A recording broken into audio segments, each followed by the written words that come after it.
Hello friends, I am welcoming you on our channel हम Asmit traveller. तो आज मैं आपको लेके जाने वाला हूँ एक प्यारी सी जर्नी पर, जो कि है उत्तराखंड के एक ज़िले के एक छोटे से गांव की, जो कि बहुत प्यारा सा गांव है। बासूट इसका नाम है। तो चलिए शुरू करते हैं।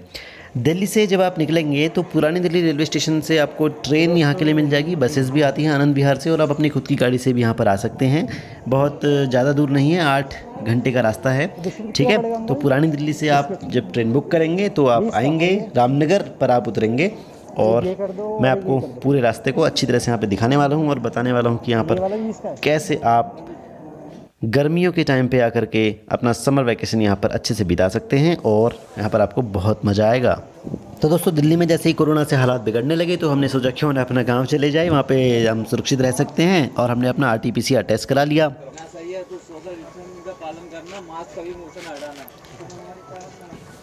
और नेगेटिव रिकॉर्ड लेकर के हम आ गए हैं दिल्ली से अपने गांव को। अभी हम दिल्ली में यमुना नदी के ऊपर बने लोहे के पुल के ऊपर हैं।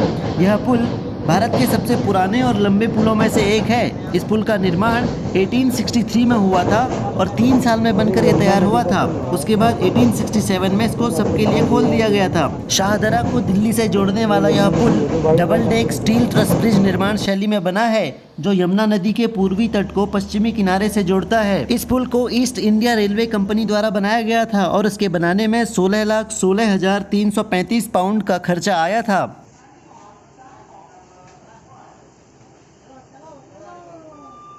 मुरादाबाद पहुंच गए। तो दोस्तों, अब हम पहुंच गए हैं मुरादाबाद और मैंने यहाँ पर पीने का पानी भर लिया है। और मुरादाबाद ही वो जगह है जहाँ पर रामनगर जाने वाले डब्बों को, मतलब ट्रेन के कोचेज को छोड़ दिया जाता है और बाकी की ट्रेन चले जाती है काठगोदाम को। एक्चुअली दिल्ली से जो ट्रेन चलती है ये हल्द्वानी और रामनगर दोनों के लिए निकलती है और यहाँ पे डब्बे एक साथ होते हैं, जुड़े हुए होते हैं। लेकिन जैसे ये ट्रेन पहुँचती है मुरादाबाद तो यहाँ पर हल्द्वानी जाने वाली ट्रेन जो है, यहाँ से रामनगर के डिब्बों को अलग कर दिया जाता है और रामनगर के लिए फिर नया इंजन यहाँ से जोड़ा जाता है, जो रामनगर के डिब्बों को रामनगर ले जाता है और बाकी की ट्रेन जो है वो चली जाती है हल्द्वानी और नैनीताल। यदि आप, मतलब काठगोदाम, यदि आप नैनीताल जाना चाहते हैं तो काठगोदाम जो है वो लास्ट स्टेशन है। उसके बाद नैनीताल की पहाड़ियाँ शुरू हो जाती हैं। और यदि आप कॉर्बेट नेशनल पार्क आना चाहते हैं तो आप रामनगर के इंजन में जुड़ करके आखिरी स्टेशन रामनगर उतरेंगे और फिर वहाँ से आप किसी भी तरह से कॉर्बेट नेशनल पार्क घूम सकते हैं। तो यहाँ मैं आपको हमारे कोचेज़ के अलग होने का एक छोटा सा जो है दर्शन कराना चाहता हूँ, मतलब आपको दिखाना चाहता हूँ कि यहाँ पर हमारे कोचेज़ जो हैं, रेलवे के डब्बे जो हैं वो अलग हो चुके हैं। और अब हम करने वाले हैं काठगोदाम जाने वाले डब्बों को टाटा बाय बाय।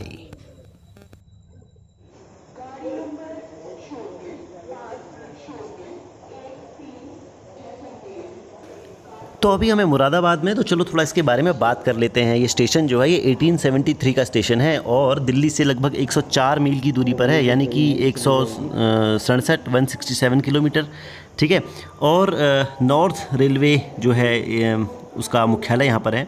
और लखनऊ मुरादाबाद रेल मार्ग, मुरादाबाद अम्बाला रेल मार्ग, दिल्ली मुरादाबाद रेल मार्ग पर ये स्थित है। और यहाँ से राजधानी, शताब्दी, गरीब रथ एक्सप्रेस, डबल डेकर एक्सप्रेस और कई सुपरफास्ट ट्रेन्स यहाँ से निकलती हैं। जानते हो, इसमें लगभग 7 प्लेटफॉर्म हैं और जहाँ से लगभग 200 ट्रेन गुजरती हैं, वो भी रोज। तो चलिए मुरादाबाद से आगे चलते हैं। रास्ते में बारिश बहुत ज़्यादा हो रही थी, बिजली भी बहुत ज़ोर से कड़क रही थी, बादल तो गरज ही रहे थे और मैं तो सो गया। उसके बाद जब मैं उठा तो पता ही नहीं चला कि कब हम लोग पहुंच गए रामनगर। अगर आप नैनीताल आना चाहते हैं तो आपके लिए आखिरी स्टेशन है काठगोदाम, क्योंकि वहाँ से ऊपर नैनीताल की पहाड़ियाँ शुरू हो जाती हैं। और यदि आप आना चाहते हैं कॉर्बेट नेशनल पार्क तो आपके लिए आखिरी रेलवे स्टेशन है रामनगर, क्योंकि यहाँ से ऊपर भी पहाड़ियाँ शुरू हो जाती हैं जहाँ पर रेल जा नहीं सकती। जानते हो इसका नाम रामनगर क्यों पड़ा? 1856 में यहाँ के जो मुख्य आयुक्त थे उनका नाम था H. रामसे, और उन्होंने ही रामनगर की स्थापना की। रामनगर को जिम कॉर्बेट नेशनल पार्क का प्रवेश द्वार भी कहा जाता है, जहां पर प्रतिवर्ष लाखों की संख्या में पर्यटक आते हैं। क्योंकि इस समय देश और विश्व में कोरोना पैंडेमिक से लोग जूझ रहे हैं और इसी के चलते जो कोरोना गाइडलाइंस हैं उसका हमें पालन करना है। और इसीलिए यहाँ पर एक स्टेशन से बाहर निकलने से पहले लाइन बनाई गई है और बाहर निकलने से पहले जो है हमसे हमारा RT-PCR टेस्ट की रिपोर्ट और उत्तराखंड राज्य में आने का पास मांगा जाएगा। हमें चिंता करने की ज़रूरत नहीं है क्योंकि हमारे पास दोनों चीज़ें हैं। तो चलिए थोड़ा रामनगर के बारे में जानते हैं। अगर आप यहाँ पर एरोप्लेन से आना चाहते हैं तो यहाँ से सबसे नज़दीकी जो हवाई अड्डा है वो उधम सिंह नगर ज़िले में है, मतलब उधम सिंह नगर ज़िले में पंतनगर में है, और जो यहाँ से 50 किलोमीटर की दूरी पर है। और वहाँ पर अंतर्राष्ट्रीय हवाई अड्डा जो है दिल्ली का इंदिरा गांधी अंतर्राष्ट्रीय हवाई अड्डा, वहाँ से जो है प्लेन आता है। और रेलवे का जो यहाँ पर सिस्टम है वो 1907 में यहाँ पर ब्रिटिश काल में यहाँ पर बिछाया गया था, ठीक है। और सड़क से तो आप यहाँ पर आ ही सकते हैं। किस चीज़ का चलान हो, क्या कर रहे हैं? ओवरशीट हो जा रही है ना ये, इसमें अच्छा। 50% ले जाना है ना सोशल डिस्टेंसिंग के हिसाब से। दो है मेरा उसमें, और एक में वो दो adjust ही कर जाएंगे तुम्हारे इसमें? लेते- ऐसा वो एक एडजस्ट कर लेते हैं। हाँ। और हम तो 4-4 बैठा रहे हैं, जिस दिन पकड़े गए उस दिन 200 रुपए दे के आ रहे हैं। और सबसे हाँ, तो बड़ी बात 200 कि ठीक है, कोरोना- अगर कोरोना 1500 200 रुपए में ही निपट जा रहा है सब, आप 1500 दे रहे हो तो 200 तो कोई बात नहीं है, लेकिन 2-2 हज़ार अगर ले रहे हो तो फिर है वो ना। लोकल के हिसाब से क्यों दिल्ली वाले के तो 2-5 हजार का चालान कर रहे हैं। बदमाश खान वाले। अब मेरे सामने ही 1000 रुपए का दिल्ली वाले का करा था, मेरे से कहा देख लास्ट वार्निंग दे रहा हूँ, 200 तो अब भी लूंगा, लेकिन अगली बार से ऐसा नहीं चलेगा। हमारे भाषोट के तो मेरे घर के बगल में बहुत रहते हैं। अगर बस लगी होगी तो तुम बस में चले जाना, ऐसा भी कुछ नहीं मैं है। वही कह रहा था, हाँ बस लगी होगी मेरी तो तरफ अपना। से ऐसा कुछ नहीं है। हाँ अब ये मैंने तो वापस जाना ही है रामनगर तक, आप बस में चले जाना। अगर आपको लगेगा बस आज जा रही है, एक लगी है बुला, वो मौलिखाल जाए बाजके जाए, मैं कंफर्म नहीं हूँ। बता देना कहाँ पे। हाँ उसमें बारात की बस है। अब ये उसमें बोर्ड वोर्ड कुछ नहीं लगा है ना। हाँ वैसे तो बस वालों की हड़ताल है। हाँ इन्होंने हड़ताल कर रखी है ना। ये बात बताओ, अगर तो अच्छा जब तुम्हें डबल किराया देने में कोई दिक्कत नहीं है, हाँ अब तुम मुझे 2000-2500 रुपए देने से अच्छा 500-600 रुपए में अपना घर जाना पसंद नहीं करोगे क्या? अब वो कह रहा है कि हाँ मुख्यमंत्री कह रहा है कि आप 28 सीटर में 14 ही लोग बैठाओगे, लेकिन किराया सिंगल लोगे। अब ऐसे में उनको औसत कहाँ आएगी? नहीं, अब उनको तो चलो कर दो, और ये जो यहाँ से जो टैक्सी बुक हो रही है ना, हाँ वो वासुड़ तक का 3000 रुपये ले रहा है। मैं आपको बता क्या रहा हूँ। अब हम या और उन पे तुमने सरकार ने कुछ नहीं कर रखा की है, तो ये हमारे यहाँ जाएगी, तो हमने टैक्सी बुक कर ली है, हम टैक्सी से जाएंगे क्योंकि बस वालों की हड़ताल चल रही है। तो मैं पूछ लेता हूँ एक बार, ये घट्टी जाएगी क्या? घट्टी जाएगी? घट्टी नहीं, भतराज खान घट्टी होते मौलिक खान, तो ये तो नहीं जाएगी। तो अपने पास एक ही हफ्ते ना ये 1500 रुपये हमारे गांव का ले रहे हैं, तो देख लो आप कोई हैं। हो गया, वो कह रहा है मैं माची चाहूँगा करके। हो गए? चलो फिर चलो चलो फिर। बैठो आपको दरवाजा भारी यार। तो ये बसों की हड़ताल क्यों चल रही है वैसे? कुछ किराए पे ले, किराए को लेके? वो किराए को लेके वो कह रहे हैं, बस वाले कह रहे हैं कि जब हम बैठाते थे 28 हमको तब औसत नहीं आती थी। हाँ बिल्कुल। हैं, ये एक कहाँ जा साइड रही है? ये कौन सी बस है? ये वही वाली है दोठियाल वाली, हाँ जिसमें वो लड़का बैठा। हाँ हाँ हाँ। ये भी बारात करने जा रही है। अच्छा इसलिए ले आ रहा है। ये मालना वाले ही लगा रहे हैं, नहीं तो केमू और जेमू तो लगा ही नहीं रहे बिल्कुल गाड़ियाँ। नहीं तो रोक लेंगे ना यूनियन वाले आके। यूनियन वाले, हाँ वो कोई नंबर लगाएगा तो यूनियन वाले रोक लेंगे, फिर उसको वो पेनल्टी डालेंगे। हाँ, नुकसान पैसेंजर्स का होगा। हाँ अब उनका कहना सही है ना बस वालों का। आप ये लगा लो, अभी मैं आपको छोड़ने के लिए जा रहा हूँ, नहीं बस वालों, हाँ उनको तो वाजिब, उनका तो निकलेगा ही नहीं बिल्कुल भी, क्योंकि उनका तो वापसी में 1 रुपए की सवारी नहीं मिलनी है, क्योंकि वापसी तो खत्म है ना रामनगर हाँ। की। अब बस वालों का क्या है, तुम एक साइड में अगर वो भाषा डबल किराया ले भी रहा है, जैसे आप हैं इस समय, आप 2 जने कितने में पहुंच जाते? 400 या 500 में पहुंच जाते हैं आराम से। 500 लगता है मुश्किल। और तो जब तुमको कोई दिक्कत नहीं है तो मुख्यमंत्री को पता नहीं क्या दिक्कत है, या फिर तू रोडवेज से लगा दे इतनी। हाँ चलो वो भी ठीक है कि तुम रोडवेज, अब तो रोडवेज तो तुमने बंद कर दी वैसे भी। रोडवेज लगा दो, और ये जो प्राइवेट वाले इन पे कसो ना इन थोड़ा सा। और जो प्राइवेट हैं ये चल रहे हैं, ये बताओ, अब ये 3-3 हज़ार रुपये ले रहा है। हाँ तो मैं यही तो कह रहा हाँ। हूँ, प्राइवेट गाड़ी वाले ने तो ना टैक्स देना है ना कुछ देना है, उसके बाद जो दबा के पैसे ले रहे दबा के पैसे ले रहा है। हैं। अभी टाइम कितना हो रहा है? अभी टाइम हो रहा है आपके 4:45। 4:45 होगा, ठीक है। 5 बजे गेट खुलता है ना। अच्छा, तो ये आपका तो सही है, तो कई बार आना वाना होगा तो हाँ तो आप, मेरा नंबर रख लीजिए आप, हाँ कभी भी ऐसी कोई दिक्कत हो मुझे कॉल कर दीजिए। मैं तो वैसे भी तुम्हारे बाशोट के जितने भी है ना, हाँ लगभग बुकिंग वाले वो मेरे से ही कांटेक्ट है, उधर कांडिया साइड। मैं जानती होगी फिर। जो नाम 50 वाले एक साथ हाँ ताऊ जी चलो। अच्छा तुम्हारा वहाँ हाँ हाँ वो बहन है। हाँ हाँ वो ताऊ जी चल छो मैं तो आई छो न्यूज पहले मैं बस में चलती ना बस छो हम पर तो वो न्यूज छोटे नंबर में उतनी चाह पान उतनी पड़ा है। और एक वो जो उनरा दुकान है पार में वो मोट जो वो कोटक छी हूँ। हाँ वो यार जो शौक मैं शौक हरवाई ताऊ जी है बस। हाँ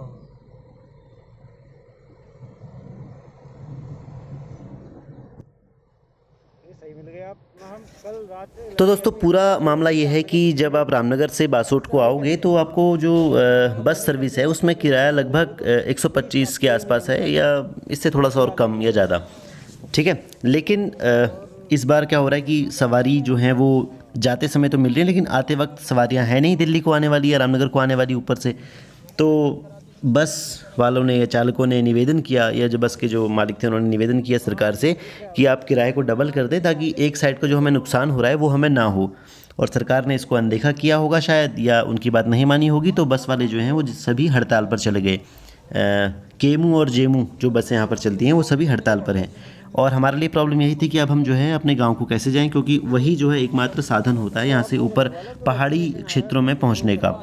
तो जब हम यहाँ पर पहुँचे और इस बात का हमें पता चला, हालांकि ये बात हमें पहले से पता भी थी, तो मैं काफ़ी 2-3 दिनों से यहाँ के जो टैक्सी सर्विस जो होती है यहाँ की तो मैं कांटेक्ट में था उनके, लेकिन वो उनका किराया बहुत ज़्यादा, जैसे उनको पता चला कि बस वाली हड़ताल पर हैं तो वो बहुत ज़्यादा पे करने के लिए कह रहे थे। यानी कि 65 किलोमीटर का वो 3000 या 2500-3200 इस तरह से पैसे मांग रहे थे, जो कि बहुत ही ज़्यादा है। इतना जो है ये पैसा जो है वाजिब नहीं है। तो लेकिन ये भाई साहब जो है हमें मिल गए और इन्होंने कहा कि हाँ ये गलत है, लेकिन जो है मैं हूँ मैं आपको सही रेट पे ले जाने के लिए तैयार हूँ। असल में बात ये थी कि इन्होंने कई लोगों को पहले भी ऑफ़र किया कि ये वाजिब रेट्स पर जितना होता है उस रेट पर आपको ले जाने के लिए तैयार हैं, लेकिन जो लोग हैं यहाँ के वो समझे नहीं इस बात को और उन्होंने ये सोचा कि जो अन्य ड्राइवर्स हैं, अन्य टैक्सीज़ हैं, जो वो अगर एक जगह जाने का 3 से 4 हज़ार रुपये ले रहे हैं और ये जो भाई साहब हैं ये 1000 से 1500 रुपये में मान जा रहे हैं, तो इसका मतलब ये ठीक नहीं है, ये हमें ठगने वाले हैं। रास्ते में ये कहीं पर हमें ठग लेंगे और हमें उतार के हमारा सारा सामान लूट के चले जाएंगे, क्योंकि ये इतने कम रेट पर हमको ले जा रहे हैं। तो लेकिन मेरी जब इनसे बात हुई तो मैं एकदम तैयार हो गया, हालांकि क्योंकि मैं जानता भी हूँ और जब मुझे पता चला कि हमारे गांव के आसपास के ही हैं, ठीक है। और जब मम्मी ने भी जो है थोड़ा सा इनके रिश्तेदारों को पहचान लिया गांव के, तो पता चल गया, मतलब पूरी तरह से सेटिस्फाई होकर के हम लोगों ने ये टैक्सी बुक की और सही रेट पर हम लोग जो है बासुट को आ गए। तो अब हम आ रहे हैं आराम से, और रास्ते में क्योंकि जंगलों में आग लगी हुई है, कॉर्बेट नेशनल में आग लगी हुई कई क्षेत्रों में यहाँ पर, तो जानवर जो हैं वो अब रोड के आसपास आ गए हैं, ठीक है। तो हमें कई जानवर यहाँ पे रोड के आसपास आपको देखने को मिलेंगे।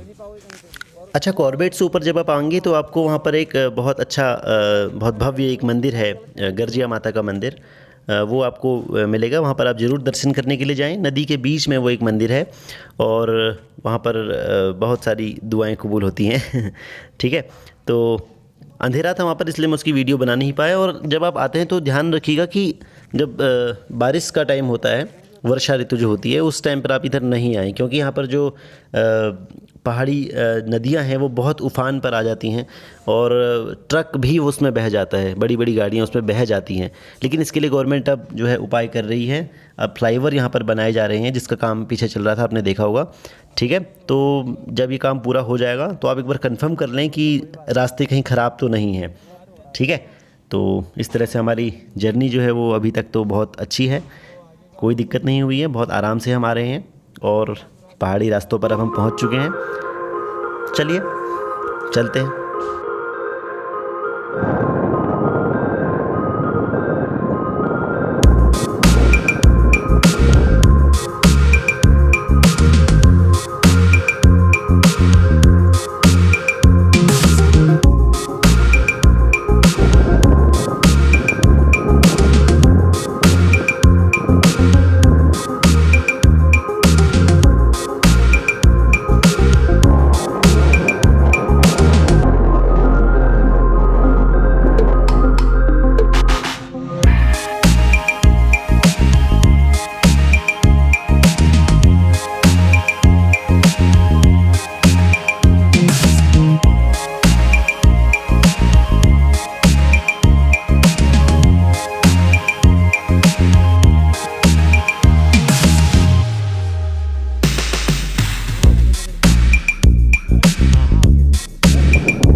दोस्तों रामनगर से जब आप बासोट की ओर आएंगे या ऊपर किसी भी क्षेत्र की ओर आएंगे, बद्रीनाथ साइड की ओर, भक्यासेन की ओर, तो एक जगह रास्ते में पड़ती है सौराव। ठीक है, अब सौराव वो जगह है जहाँ पर आप नाश्ता कर सकते हैं। मतलब पर्वतीय क्षेत्रों से आने वाली जो गाड़ियाँ हैं रामनगर की ओर, दिल्ली की ओर, और जो रामनगर से ऊपर पर्वतीय क्षेत्रों की ओर जाने वाली जो गाड़ियाँ हैं वो यहाँ पर ज़रूर रुकती हैं और यहाँ पर रुक करके पहाड़ी व्यंजनों का आनंद लेते हैं। ठीक है, लेकिन अभी तो कोरोना टाइम चल रहा है। ठीक है, लॉकडाउन सब जगह लगा हुआ है, इसीलिए आप देखेंगे कि सब कुछ बंद पड़ा हुआ है। ठीक है, ये देखिए, ये सभी यात्रियों के लिए है। ये कोई होटल नहीं है, यहाँ पे रुकने की कोई जगह नहीं है। ये ऊपर से जो एक पानी का स्रोत आ रहा होता है, ताज़ा पानी, यहाँ इसको पीते भी हैं। ठीक है, तो कोई होटल्स नहीं है रुकने के लिए, लेकिन आपके नाश्ता करने के लिए और हल्का फुल्का अगर आप खाना खाना चाहते हैं तो यहाँ पर एक बहुत अच्छा स्पॉट यहाँ पर ये है।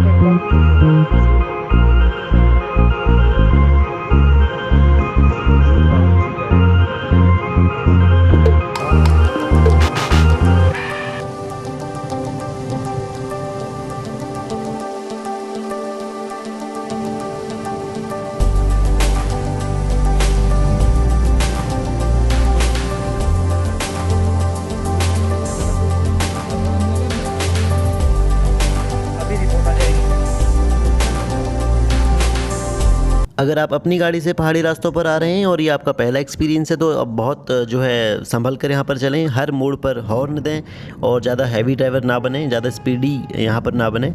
ठीक है, तो चलिए अब हम वहाँ पर पहुँच गए हैं जिस जगह से हमारे गाँव की ओर रोड जाती है। अगर आप जाना चाहते हैं भतरौज खान, बेताल घाट, बिनसर महादेव और रानीखेत तो आप सीधे चले जाइए। और अगर आप जाना चाहते हैं बासोट, भिक्यासैन, जैनला, देघाट, मानला देवी मंदिर और वहाँ से मासी, चौखुटिया, जाली और फिर उसके बाद द्वाराहाट आदि, तो आप यहाँ से लेफ़्ट हो जाइए और इस रोड पर मुड़ जाइए जहाँ पर हम जा रहे हैं। यहाँ पर ये जो भाई साहब हमें लेकर आ रहे हैं, इनके जान पहचान के काफ़ी और भी जो साथी लोग हैं जो और सवारियों को लेकर आ रहे हैं, पैसेंजर्स को लेकर आ रहे हैं, वो लोग मिल चुके हैं। इस जगह का नाम है घट्टी। ठीक है, और यहाँ पर भी चाय पानी पी जाती है। ऊपर जो है बाज जो वृक्ष होता है, जो पेड़ होते हैं, जहाँ पर उनके जंगल आपको दिखे अभी, और ये कुछ यहाँ पर छोटी सी दुकानें हैं जहाँ पर आप चाय पानी अपना नाश्ता कर सकते हैं हल्का फुल्का। सौराव के बाद ये एक जगह है जहाँ पर आप जो है हल्का फुल्का नाश्ता कर सकते हैं। ठीक है, और लॉकडाउन का जो है असर तो हर जगह देखने को मिल ही रहा है। ठीक है, ये आप देख रहे हैं कि किस तरह से यहाँ पर लगातार जो है प्लेन्स से, ठीक है, मतलब शहरी क्षेत्रों से लोग जो हैं वो अपने गाँवों की ओर वापस आ रहे हैं। कुछ गाड़ियाँ डायरेक्ट दिल्ली से आ रही हैं और कुछ गाड़ियाँ रामनगर से आ रही होंगी या अन्य किसी क्षेत्रों से आ रही होंगी, या दिल्ली से भी अलग अलग राज्यों से, यूपी से या फिर पंजाब से कुछ गाड़ियाँ, कुछ हरियाणा से गाड़ियाँ जो हैं यहाँ पर लोग अपने पहाड़ों की ओर अभी वापस आ रहे हैं। अब वही होगा दिल्ली में कुछ दिन जब लोग स्थितियाँ सही हो जाएंगी उन शहरों में, तो फिर ये सभी वापस चले जाएंगे। कुछ दिनों तक यहाँ पर खूब हल्ला मचाएंगे कि पहाड़ों को छोड़कर चले गए, ये हमारा स्वर्ग था, ये था, वो था। लेकिन जब स्थितियाँ सही होंगी तो फिर वापस चले जाते हैं। एक कहावत जो है यहाँ पर बहुत ज़ोरों शोरों से चलती है कि पहाड़ों का पानी और पहाड़ों की जवानी कभी उसके काम नहीं आई। खैर, हम भी इसी लॉकडाउन के चलते ही गाँव आए हैं और देखते हैं कब तक यहाँ पर हम रह पाते हैं।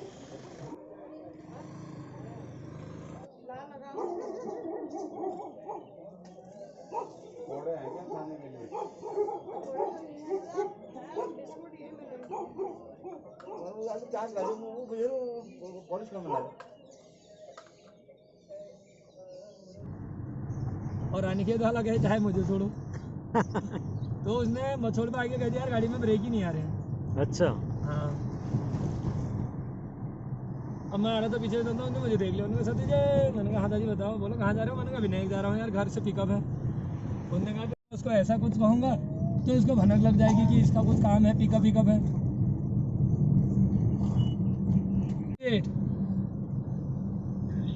हाँ जय, ये बोला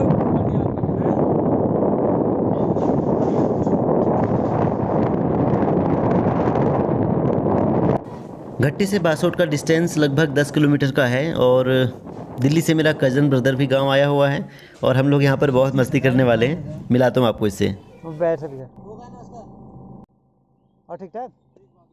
हाँ फिर मिलते हैं फिर हैं।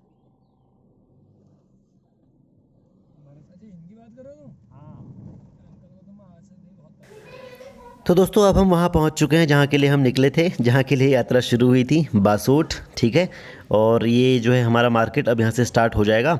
ठीक है, तो मेरा कज़न ब्रदर जो है वो मार्केट में ही रहता है, लेकिन मेरा घर जो है यहाँ से 10 मिनट ऊपर गांव है, वहाँ के लिए थोड़ा सा चढ़ाई है। ठीक है, मैं गांव में रहता हूँ। गांव भी बहुत बड़ा है, मार्केट भी काफ़ी बड़ी है, और आजकल क्योंकि लॉकडाउन लगा हुआ है तो सारा मार्केट आपको बंद यहाँ पर मिलेगा। ठीक है, लेकिन जब त्यौहार आदि होते हैं और लॉकडाउन जैसा कोई सिस्टम नहीं होता है, कोरोना से कोई यहाँ पर नहीं जूझ रहा होता है, तो ये यहाँ पर काफ़ी चहल पहल होती है और बहुत दूर दूर गाँवों से यहाँ पर जो है सामान लेने के लिए, अपना ज़रूरत का सामान लेने के लिए लोग आते हैं। यहीं पे हम ऊपर को चले जाएंगे यहाँ से। ना मतलब आधे से ज़्यादा वैसे जानते हैं ना।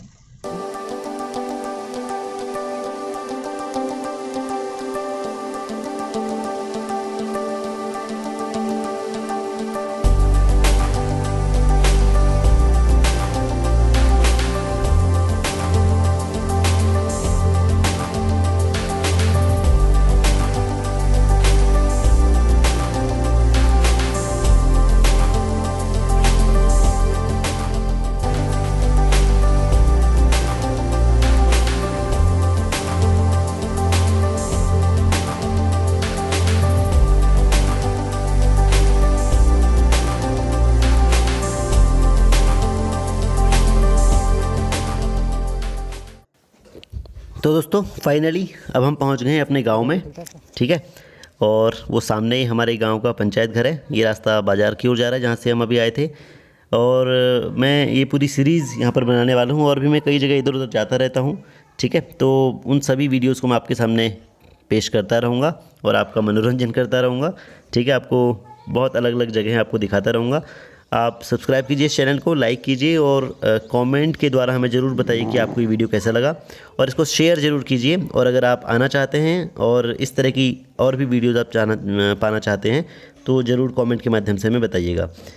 आगे आपको काफ़ी कुछ इस सीरीज़ में देखने को मिलने वाला है, तो आप जुड़े रहिए हमारे चैनल से और अपनी प्रतिक्रिया देते रहिए। सब्सक्राइब कीजिए, लाइक कीजिए, बेल आइकन दबाना ना भूलिए ताकि आप अपडेट रहें हमारे आने वाले नेक्स्ट वीडियो से। ठीक है, और अपना ध्यान रखिए, मास्क लगा कर घूमिए, वैक्सीनेशन करवा लीजिए जल्दी से जल्दी, और अपना ध्यान रखिए, अपने परिवार का ध्यान रखिए। मिलते हैं नेक्स्ट वीडियो में। Thank you so much.